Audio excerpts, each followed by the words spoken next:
مرحبا اللهم صل على محمد ما شاء الله maanta aniga jawaan baan isla joognaa waa saxaab baan sugaynaa oo maaragtay raga saxaabo maaragtay Faransiis iyo rag kale oo Soomaaliya sugaynaa laakiin labadeeda u soo horeynay ma sha Allah waa munaasabad aan iskugu nimidnay calanka 56 jiray ilaahay maaragtay nabad iyo barwaaqo iyo baraaro ayaan u baraynaa dadkeega iyo wadankeyga kolkaade mas'uuliyiintana waa salaameynaa waan u duceynaynaa Jamaal mid iyo labo okay maanta waxa waaye kowda luuliya waa maalinta xorriyadda weyn Soomaaliya oo dhan ay u dabaaldegto waxa waaye xorriyadda halgan badan ayaa loo soo galay waqti badan ay soo qaadatay dabcan Soomaalida maalintaas ay dhigayeen 70 sano ka hor kowda luuliya markay dhigayeen waxay u halgamayeen inay Soomaaliya oo dhan mideeyaan in wadanka gumeystaa inta gacanta ugu jiro laga soo saaro in qabyaaladda laga taqalluso in Soomaaliya isjecelkeyga laga shaqeeyo saasi xorriyaddu u taagan tahay in Soomaaliya hal qalbi wada ahaato waxaas u halgamayeen ma sha Allah inkastoo waxaas wax ka bedelan aan sameyn hadana ma sha Allah waxa waaye Soomaali waa inay u halgantaa in ay maxay tiraahday qalbtooda ay mideeyaan marka hore horta halganku wuxuu ka beedaa qulubta oo mideysan ma sha Allah halganku wuxuu ka bilowdaa jacayl ayuu ka bilowdaa ma sha Allah halganku wuxuu ka bilowdaa walaaltinimo ka bilowdaa ma sha Allah taas marka ay intaas markay hirgasho ayaa waxa hirgasho waxa la yiraahdo gumeysho la dir ma sha Allah laakiin dad aan qulubtooda mideysnayn dad aan qalbigooda isjecleen dad si kala jeeda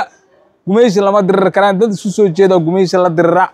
ma sha Allah Soomaali waxa la rabaa inay qulubtooda isku soo jeediso marka hore horta ma sha Allah qalbigooda iska furto ma sha Allah wixii hore u dhacay iska hilmaamto hadda kadib iyo walaalnimo cusub inay Soomaali bilowdo markaas ayay Soomaali insha Allah midoobi doontaa dhulka ka maqan waa bila xoray doonaaba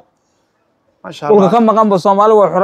xoroobi doonaa badii qalbigooda muudo nasri ilaahay ay imaanayo ما شاء الله nasri min xaq ilaahay degdeg ay imaanaya dhulku gumaysi ku jiray iyo Soomaalida gumaysi gacanta ugu jirto waa ka baxaya Soomaalida kala qaybsanna waa laga baxaya waa hadii qulubtooda ay midayaan hadii qulubtooda midoobin jugjug halkaas joog waaye ما شاء الله maanta marka maalin weyn waaye Soomaalida 70 sano kale ko joogtay iyo Soomaalida isma laha Soomaalida hore dadkan dadku dayashay ahaayeen dad hadaf fiican la ahaayeen dad u diriraya in Soomaaliya isjecelkeyga dhameystiraan dad u diriraya in cadawga cudurka cadawga ah inay la diriraan cudurkaas oo ah qabyaaladda inay la diriraan oo ku bedeshaan Soomaaliya iyo isjecel inay ku bedeshaan dad u diriraya ahaayeen marka horta waxa loo baahan yahay inaan qalbigeena nadiifino Soomaali midnimadeeda ka shaqeyno Soomaali isku soo jeedo isku ka shaqeyno Soomaali danteeda ka shaqeyno Soomaali diinteeda u difaacno Soomaali dalkeeda loo difaaco Soomaali cirdigeeda la difaaco oo ugu horeey in qabyaaladda laga taqalluso qabyaalad wax la waayay ilaahay ka dhigo ilaahay afuufa qabyaalad ilaahay sideedaba Soomaali horta qalbigeeda qabyaalad Allah ka tirtiro wax kasta way helaysaa amiin amiin Soomaali qalbigeeda qabyaalad Allah ka tirtiro dadkii maaragtay qaran iyo qabyaalad isma galaan dadkii u dhintay wadankana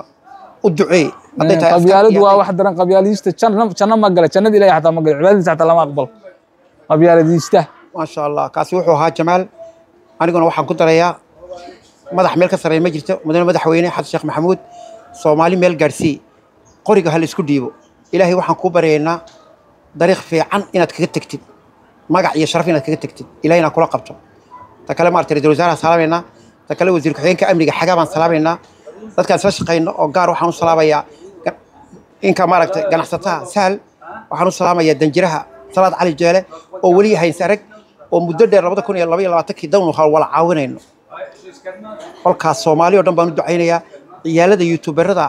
ee ka shaqeeya danta dalka iyo danta dadka ayaan u duceynayaa kuwa waalana ilaahay naga qabto ku doona noqde kuwa dadka caay ilaahay naga qabto kuwa dadka isku dira ilaahay naga qabto waxaan meediyagu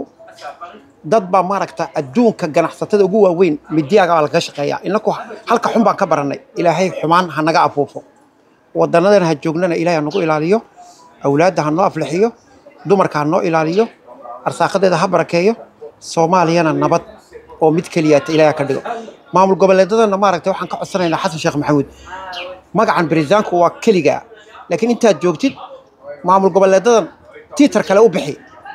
ha dadku ay la yaabayeen kolka la yiraahdo 5 bariisaan baa jirta Soomaaliya kolkaasi maamul goboleed waa la ogol yahay laakiin magacayaashan madaxan bariisaanka maamul goboleedka hebel waxaasi hal lagu daro maaragtay waxa la bedelayo xeerarka ها كونسونغا هلقو دلو هب بدل نجا بدل dadku kolkaasi kursi kaliya tan kaliya tu ilaahay ayuu siiyaa madaxweyne waa kursi kaliya wadana madaxweyne dadkana isku tol ilaahay kii isku tol Allah ka dhigo